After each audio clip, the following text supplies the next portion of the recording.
Goeiedag aan almal. Baie welkom by Stellenberg Bybelskool se eerste potgooi reeks wat ons nou oor die Heidelbergse Katekismus gaan doen. So my naam is Marius Breitenbach, ek is een van Stellenberg gemeente se predikante en ek is saam met Dominee Skalk van Wyk. Hy's 'n afgetrede predikant wat hier in ons gemeente woon, maar 'n groot passie vir teologie het. So Skalk, baie welkom. Is baie lekker dat jy by ons kan wees. Baie dankie Marius, ek is bly dat jy aan my gedink het wat dit betref. Ek het regtig 'n passie vir teologie, maar omdat ek 'n passie het vir die Here. Ek dink dit is, ek praat graag oor hom en teologie praat oor hom. So, Marius, toe jy nou met my begin praat het oor die saak, het jy gesê jy wil oor die Heidelbergse Katekismus praat. En nou, ek is baie bly, want die Heidelbergse Katekismus is vir my 'n wonderbare dokument. Maar wat die Joos het jou laat dink daaraan dat jy 'n pot gooi oor die Katekismus wil hê? Dit het my bietjie onkant gevang toe jy sê, Heidelbergse Katekismus. Nou, dit het my net so onkant gevang. Dit is die laaste ding wat ek gedink het ek gaan doen. Maar ek dink ek het dit begin doen net omdat ek oor die hele gedagte weer gedink het van geloofsgroei. En hoe belangrik dit is om ons gedagtes oor God te oordink of te sistematiseer. Ek wonder of ons praat skiet so uit die heup uit, as ons oor baie goed oor God praat. Ons sê baie goed oor God, en ons sê baie goed oor die kerk en die mens en die wêreld. Maar ek het ook opgetel, in 'n ouer generasie wat hierdie katekismus deurloop het, dat daar skielike behoefte is by mense na 'n stuk volwassenheid om oor hulle geloof te kan praat. En ek dink die Heidelbergse Katekismus maak dit so maklik net, 'n sistematiese manier, 'n baie eenvoudige, verstaanbare, die vraag-antwoord manier om dit te kan verwoord. So ek dink is 'n wonderlike riglyn. So Skalk, kom ons spandeer hierdie eerste sessie aan die vraag. As jy bietjie kan uitwys, waar kom hierdie belydenis vandaan en wat was die doel met die belydenis? Ja, Marius, kyk, daar is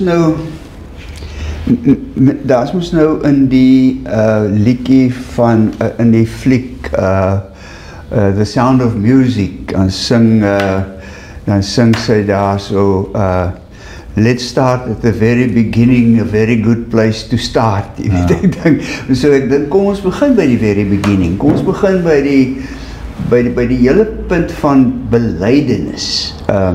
En nou, in ons tyd, as jy vir iemand vra, wat beteken dit om te bely, dan is die kans baie goed, dat hulle vir jou gaan sê, dit beteken om uit te kom met 'n sonde wat jy gedoen het. Om berou te hê oor 'n ding wat jy verkeerd gedoen het, om te sê sorry, om te sê dit was ek, jy weet, maar daar is 'n ouer betekenis van belydenis, en net so belangrik, en ek wil amper sê belangriker, betekenis van belydenis, en dit is om uit te kom met wat jy glo. Om hardop uit te spreek wat regtig jou diepste geloof is. Die WAT, die Woordeboek van die Afrikaanse taal, as hy nou die twee betekenisse vir 'n mens uitlig, dan sê hy, die heel eerste een is om uit te kom met wat jy glo, En dit het, die vroeë Christene het dit helder besef, want jy kan nie oor Jesus praat, kon nie oor Jesus praat in daai wêreld, sonder om te moet sê, ek glo Jesus is die Here nie. Kyk, daar was baie Heres in daai wêreld. Caesar was die Here vir mense. Hy is Kyrios. En dit is ook 'n woord, die Kyrios, die Griekse woordjie vir Here, is ook 'n woordjie wat deurgaans vir God gebruik is. God is Kyrios vir die Jode gewees. In die vroeë kerk se eerste belydenis was, Jesus is die Here. Jesus is Kyrios. Kan ek net gou vir jou daar vra, Ek wil het geen dokumente gehad nie, hulle het nie 'n Bybel gehad soos wat ons 'n Bybel gehad het, of belydenisskrifte of enigiets anders nie, maar hierdie sterk oortuiging, Jesus is die Here. Wat het hulle daarmee bedoel? Kyk, dit gaan oor die koningskap van die Here Jesus. Dit gaan oor sy godheid. Daarom het ek nou gesê dat die woordjie Kyrios word ook, of Here, word ook in die Griekse vertaling van die Ou Testament. Dit was hulle Bybel. Onthou, hulle het 'n Bybel gehad. Maar hulle Bybel was die Ou Testament. En mettertyd het die Nuwe Testament dokumente ook begin Bybel word, totdat dit later by 'n synode amptelik erken is, maar dit is nou ons Bybel. Dit is so, maar hulle wou met hulle belydenis dat Jesus die Here is, wou hulle sê hy is die koning oor hulle lewens. Hy is die God aan wie hulle hart vastleef. Hy is die een wat bo alle naam sodat gestel is. Kyk, byvoorbeeld in pragtige uitleg daarvan sê jy kry in Filippense 2, waar Paulus praat oor Jesus wat aan God gelyk was, maar wat sy godgelykheid nie iets beskou het as iets waaraan hy moet vasklem nie, maar hy het homself verneder deur 'n mens te word en gehoorsaam te word tot in die dood, en toe het God hom verhoog, en dan op die ou einde, sodat elke knie op aarde en in die hemel voor Jesus sal buig. Dis wat hulle bedoel het met hemel, met Here. En dit is so maklik om dit eintlik eenvoudig te verwoord, nê. So ons kan nou dieper denke oor God uitmekaar pak, maar daai denke word saamgevat, sou jy sê, in hierdie enkele bewuswording? In hierdie enkele bewuswording, in hierdie enkele woorde. Onthou nou, Marius, die ding is, ons dink dat ons baie kreatief is, ons is nie. Al die woorde wat ons gebruik om oor God te praat, het ons geërf. Hulle kom van ander af, hulle kom deur die geskiedenis, hulle is gevorm deur geslagte en geslagte van mense. So selfs die Nuwe Testamentiese kerk se woorde is gevorm deur die Ou Testamentiese Bybel wat hulle gehad het. So en dan kom by die Heilige Gees. Onthou nou, kyk Paulus, onthou nou, hulle het Jesus bely as Here in 'n tyd toe dit lewensgevaarlik was om dit te doen. Daarom kan Paulus in 1 Korintiërs 12, waar hy oor die gawes van die Heilige Gees praat, kan hy sê, niemand kan sê dat Jesus die Here is nie, behalwe deur die Heilige Gees. In ons tyd sal dit maklik wees en sê, wel, ek kan sê Jesus is die Here, sonder om dit natuurlik te bedoel noodwendig, maar ek kan dit sê, ek het nie die Heilige Gees daarvoor nodig nie, maar as jou kop moontlik afgekap gaan word, of as jy aan 'n kruis gaan hang, of as jy opgesluit gaan word, dan word dit 'n bietjie moeiliker, om te sê, Jesus is die Here. Ek onthou, ek was in Pakistan, maak ek maats met 'n skoolhoof, en hy begin 'n NGO, en om dogtertjies op te voed, en ek het 'n baie sterk aanvoeling vir skool, vir kinders en vir dogtertjies, en so, en hy's 'n moslim, die ou, en ons het, maar ons albei het 'n bewondering vir Malala Yousafzai gehad, en toe ons nou, en hy begin 'n NGO, en hy nooi my as hoofspreker by die opening van die NGO, en hier sit van die minister van onderwys sit daar, en al die ouens, so hier is nou 'n NG dominee wat met daai Pakistanse regeringsmense en so aanpraat, en ek praat met hulle, en op die ou einde sê die seremoniemeester, hy sê vir my, sir, will you please end with a prayer and bless us, in Pakistan. Nou is ek in 'n krisis, ek sien die pastore wat daar sit, my vriende, hulle is brein, maar hulle word spierwit van benoudheid, van wat gaan ek nou aanvang, want om Jesus daar as Here te bely, is lewensgevaarlik. En ek sit in 'n krisis.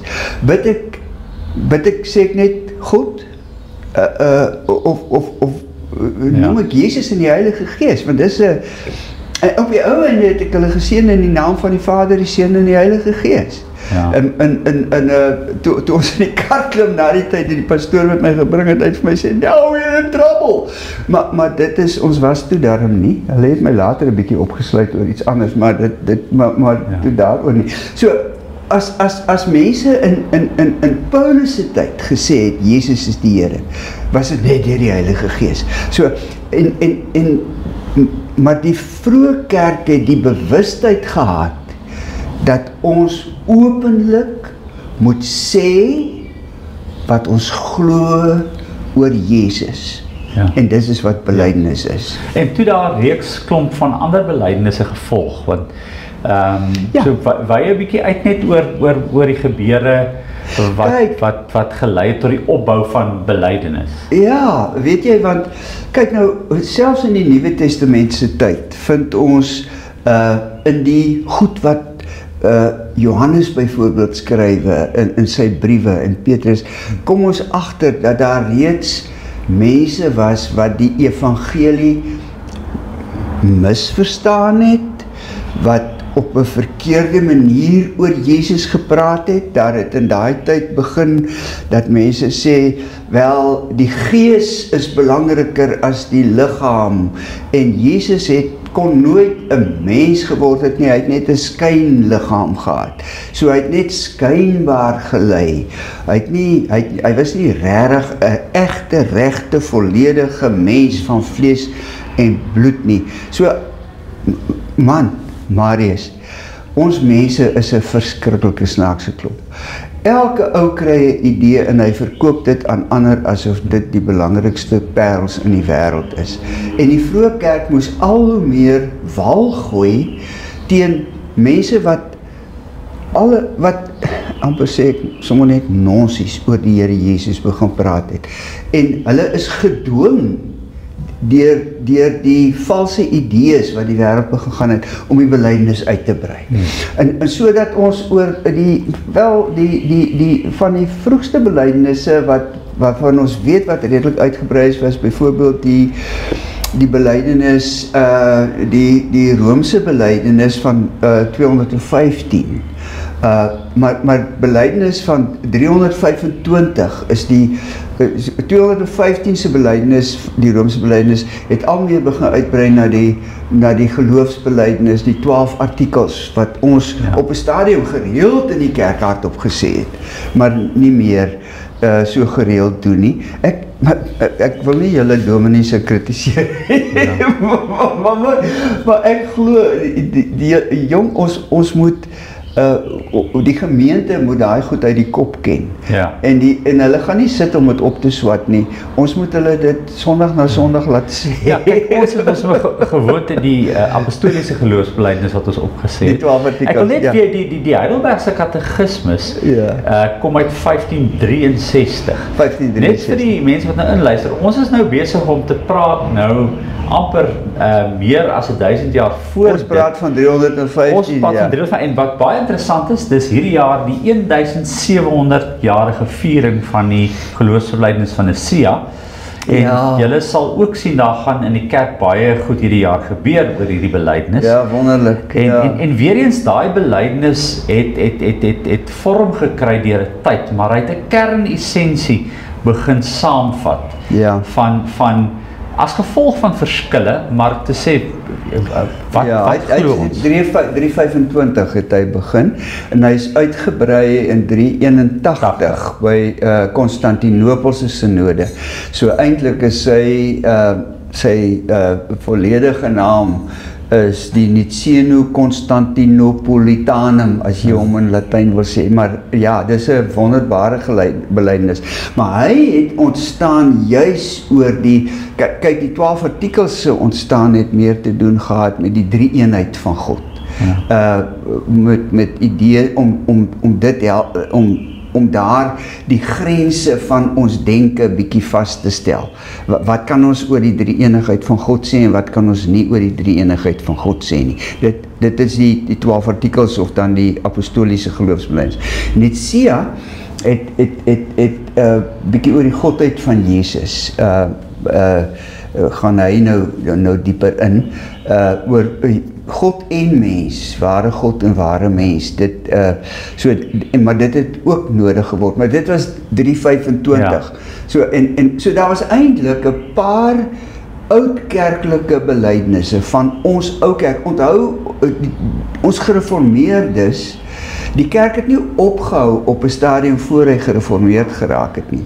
Hy het partykeer 'n bietjie ontspoor, maar dit was ons kerk. Die Rooms-Katholieke kerk was ons kerk voor die hervorming. Ons is in 'n hervormde ons kerk. Nou die ou kerk het 'n hele klompie belydenisse gehad. Hy het nou gehad vir Nicea en dan het hy byvoorbeeld gehad vir Athanasius, die belydenis van Athanasius, hy het die belydenis van Chalcedon gehad, en dit was alles belydenisse wat deur die ou kerk erken is en bely is. Ja. So as ons net nou spring, want ons gaan nou so 'n bietjie spring ook, die Heidelbergse katekismus, so dit was 'n leermodel vraag-antwoord vir kategese. Ja. Maar as jy iets kort net daaroor sê, want ek wil by 'n laaste vraag uitkom, voor ons nou net te lank aangaan, die laaste vraag uitkom 'n bietjie oor ons hantering van dit, maar iets kort net gou oor die katekismus. Want nou spring ons van 325 na 1563. Na 1563, ja. Kom ons, met ander woorde, as ons nou oor 'n Heidelbergse katekismus praat ons oor twee goed, né? Ons praat oor belydenis en ons praat oor kategese. 'n Katekismus is 'n leerboek vir katekesante. 'n Katekismus is 'n leerboek tipies vir kinders, maar ook dan vir groot mense, maar veral vir kinders. En deur die eeue in die ou kerk, nee, was daar vir die katekesante 3 basiese goed wat eers geleer is en dan het later 'n 4de een bygekom wat ons nie aan vashou nie. So die 3 was A, die wet, met onder die 10 gebooie. So elke kind moes in die ou kerk die 10 gebooie ken en verstaan, uiteraard, né? Ja. Ken en verstaan. En dan die tweede een, die gebod en die gebed, was die Ons Vader belydenis. Die Ons Vader gebed. So hulle moes dit ken en verstaan. Dit was die kategese materiaal en dan was daar die 12 artikels wat ook in die kategese behandel is. Wat 'n kort opsomming is van wat ons glo oor die drie-enige God. In die Rooms-Katholieke tyd, ook in die 16de eeu, in die 16de eeu het daar 'n gebed bygekom wat in die Rooms-Katholieke kategese gebruik is en dis die Ave Maria. Dit is die gebed vir Maria, die verering van Maria en nou daaroor wil ek nie nou gesels nie, maar uiteraard het die reformatore dit nie wou hê nie. Martin Luther het geglo dat die 3 goed, die gebod, die gebed en die geloofs in die artikels, 12 artikels, dat dit genoeg is. Die kinders het nie meer as dit nodig nie. So hy het nie eintlik 'n uitgebreide katekismus wou opstel nie. Hy het wel daar het wel by hom sekere katekismusse ontstaan, maar toe koning Frederik die 3de van Keurvorst Frederik van die Palsgebied het baie sterk onder die invloed van Calvin en met 'n sterk bewustheid van die wonder van die evangelie, soos wat die reformatore dit uitgelig het, soos wat veral Calvin dit uitgelig het hy gesê, nee genade, ons mense moet hierdie goed weet. Dis wonderlike goed om te weet, hulle moet dit weet. En hy het toe 'n opdrag gegee dat daar 'n katekismus geskrywe moet word vir die kinders, wat by die skole, by al die skole in sy gebied behandel moes word met die kinders, sodat hulle ons geloof, ons reformatoriese geloof kan verstaan. Maar as jy so 'n katekisme skryf, is dit per slot van rekening ook 'n belydenis. So dit het so die Heidelbergse katekismes was eers 'n kategese boek, maar dit het ook 'n belydenis geword. Ja. Ja. Sal maar kom ons moet nou na die einde te beweeg. Ek wil vir die mense wat inluister vra, kan jy die Heidelbergse katekismes onthou? Nou gaan daar 'n klomp mense wat sê ek het nog nooit daarvan gehoor nie, want ek het nie in die kerk, hulle het nog nooit in die kerk van my geleer nie, maar daar's 'n generasies wat dit al te goed onthou, hulle het eksamens daaroor geskryf, en is letterlik ingedwing, jy moet dit leer. Ek kan dit onthou, wat vir my geen plesier was nie, want het my nie nuuskierig gemaak nie, dit het nie uit die hart uit gekom nie, uit die kop uitgekom. So, dis nou 'n interessante vraag, en ons moet nou kort hieroor praat, maar ek kan later al uitwyk. Hoekom het dit verdwyn? So, ek kan onthou, ek het 1990 het ek matriek geskryf, en ek is nog deur die Heidelbergse katekismes, op 'n manier het ons dit behandel, maar skielik in die kerk, het ons na die 1990s het ons 'n swaai gekry, dat jy vandag geen Heidelbergse katekismes in enige kategese model eintlik kry, wat ek het verstaan nie, of dat ons dit nie leer nie, en ook nie met volwassenes daaroor praat nie. Skalk, my aanvoeling is daar was amper 'n reaksie teenoor intellektualisering van kategese, en ons heel na die ander kant oorgespring het na ervaringsleer toe, wat ons nou goed was weer, maar nou sit ons met die ervaringsleer, en nou kort ons die wesenlike kennis om oor God te kan praat. So, kom ons praat net baie kort oor, hoekom is dit nie vandag in die kerk nie? Goeieste Marius. Dis 'n moeilike vraag. Ja, dit is 'n moeilike vraag, maar jy was heeltemal reg toe jy gepraat het oor die ervaringsdinge wat die plek van die intellektualisering ingeneem het. Ja, ons was dalk te brein en te veel brein en te min hart in die NG Kerk op 'n stadium. En daar is baie mense wat meer gevoelsmatig ingestel is as wat hulle beredenerend, denkend deur goed wil gaan.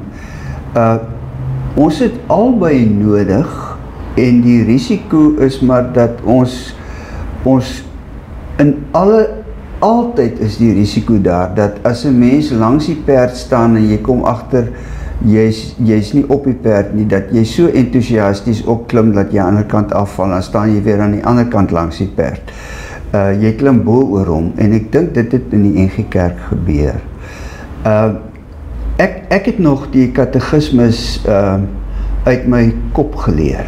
Ek kon hom vir jou toe ek op skool was, voor my belydenisaflegging, kon ek hom vir jou van voor tot agter opsê sonder om 'n fout te maak. Maar en ek het dit gedoen omdat ek op 'n manier my hart daarin voel klop het. Maar dit is nie almal wat... Dit resoneer nie met almal nie. Dit resoneer nie met almal nie. Maar kan ek, net vir so laaste gedagte, dis 'n en, nie 'n of nie. Dit moet 'n en wees. En ek dink dit was 'n of, en nie 'n en nie. En natuurlik het ons tye in ons lewe nodig, wat ons ekspressief nodig het om ons geloof nie net te beleef nie, maar te dien, nee. Ja. Maar dan bly daar 'n stuk, God het ons geskep met ons intellek, en ons neem ons besluite met ons intellek, en nie ons gevoel nie. En tog is daar 'n gedeelte wat ons gefokus moet wees om te kan groei en te kan leer. So jy weet, dit is hierdie segment, so in kort vir die mense wat luister, ek dink dis hoekom ons dit wil doen. Ja. Ons wil nou 'n stokou belydenis weer gaan uithaal, en 'n katekismes gaan afstof, en net vir mekaar sê, kom ons luister weer daarna, kom ons praat met mekaar daaroor, en ja, kom ons ervaar hoe dit resoneer met ons hede. So Skalk, ek gaan nou eers net hier kort knip. Okay. Ons gaan in die volgende sessies, ons gaan wel miskien nog net een kort sessie praat oor 'n bietjie meer net van die belydenis self en hoe hy saamgestel is, maar dan gaan ons inspring by Sondag 1. So hy is inverdeel in Sondag en is baie maklik, hy het 'n vraag en hy het 'n kort antwoord wat baie maklik is om eintlik te onthou. En so gaan ons so stelselmatig met hierdie pot gooi, gaan ons deur die Heidelbergse Katekismes werk en dit sal lekker wees om julle op reis saam met ons te neem. Skalk, baie dankie.